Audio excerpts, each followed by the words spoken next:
What's up, guys? We got a quick video today breaking down the Bengals offense and how it matches up with the Titans defense. And I wanted to get this video out soon enough that people would have time to watch it before the game, so none of the fancy editing on this one. But I've watched, I think it's 11 Bengals games this week. I'll put them on the screen. But I came away from that very impressed by Joe Burrow and Jamar Chase, and very underwhelmed by Zach Taylor and the Bengals offensive line. In my opinion, Burrow and Chase deserve all the credit for the fact that Cincinnati was able to have an explosive offense this season. And in this video, I'm going to be discussing my thoughts on the Bengals offense and how they match up with Tennessee's defense.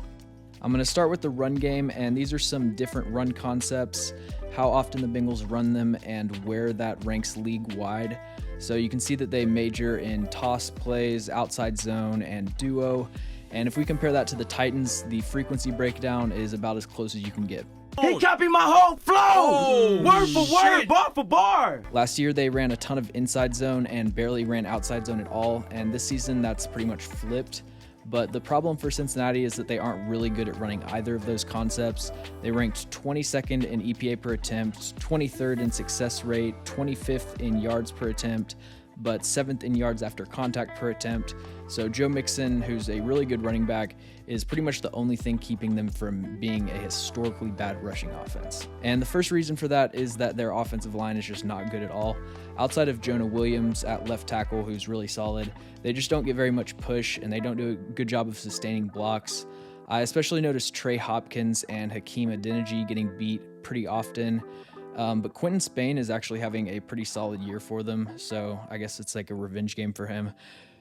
So that's the first issue. They just don't have good enough blocking to run the ball effectively. But the bigger issue, in my opinion, is how predictable Zach Taylor's running scheme is. So the Bengals ideally want to live in shotgun with 11 personnel and run that sort of offense. They are second in the NFL in 11 personnel usage, 9th in shotgun percentage, and 2nd in empty. But you can't really run outside zone from the gun, and I got the sense from watching them that every time they would randomly come out in 12 or 13 and line up under center, it was just Zach Taylor being like, all right, let's knock out the outside zone quota that we have for the game. Because when the Bengals lined up under center, they ran the ball 80% of the time, and 60% of those runs were outside zone. And they didn't even do anything as far as misdirection or adding different twists here and there. It seems like they just run it the exact way that they installed it on the first day of camp.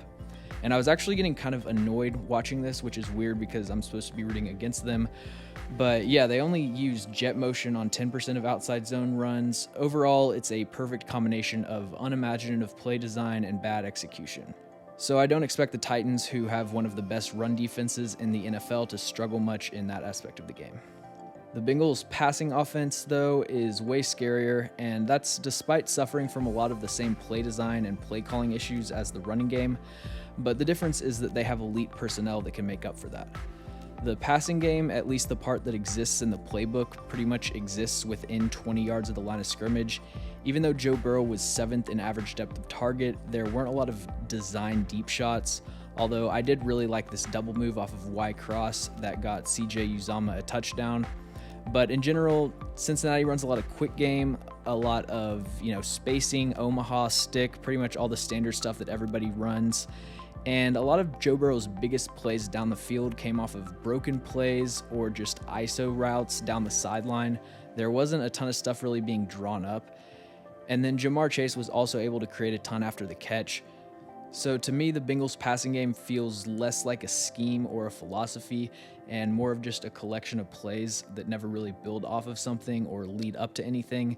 And Joe Burrow is very accurate. He's a good decision maker for the most part, and he has great weapons, so they've been pretty successful passing the ball. For as bad as the O-line is blocking the run, they are even worse in pass protection. They ranked 30th in pass block win rate, and Joe Burrow almost made it seem like Ryan Tannehill has been throwing out of clean pockets. Burrow is extremely poised under pressure, but he's not always the best decision maker. He's not the type to ever crumble or hesitate when the pressure gets there.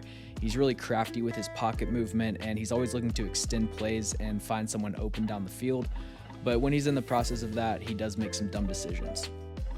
So my keys for the game defensively are, first, play quarters coverage. The Packers ran a lot of quarters in week 5, and it kind of gave Joe Burrow a hard time. They were just sitting on a lot of the underneath 8 to 10 yard stop routes that the Bengals like to run. I wouldn't blitz mainly because I think they should be able to get home with 4. And I'd also expect the Titans to run a good amount of Tampa 2 now that David Long is healthy. That's one of their go-to third down coverages, and they don't like to run it as often without having David Long's speed over the deep middle. Thanks for watching. If you enjoy my videos, make sure to subscribe, follow me on Twitter, and check out my Patreon for more Titans content.